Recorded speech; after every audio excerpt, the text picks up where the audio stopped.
కేశవరావు గారికి ఇంకా రాజ్యసభలో బోల్డంత టైం ఉంది. ఇప్పుడు ఆయనకు ఉన్నటువంటి టైం కాస్త అభిషేక్ మను సింఘ్వీకి వచ్చేసినట్టు, ఆయన రాజీనామా అన్నటువంటిది. వాస్తవంగా రాజ్యసభ సభ్యుడిగా రెండవసారి కేసీఆర్ ఇచ్చిన అవకాశాన్ని వినియోగించుకున్నారు.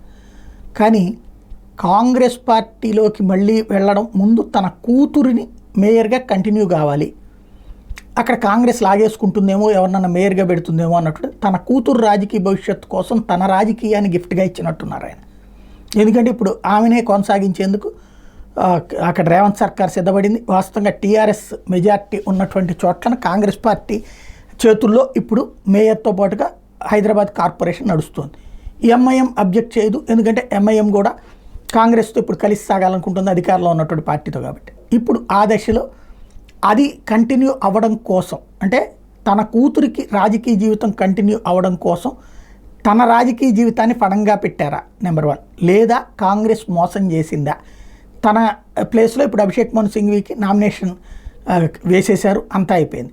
కేకేని మోసం చేశారా లేదా కేకేని త్యాగం చేశారా? ఇంకా ఆయన నోట్లో నుంచి మాట బయటికి రాలా.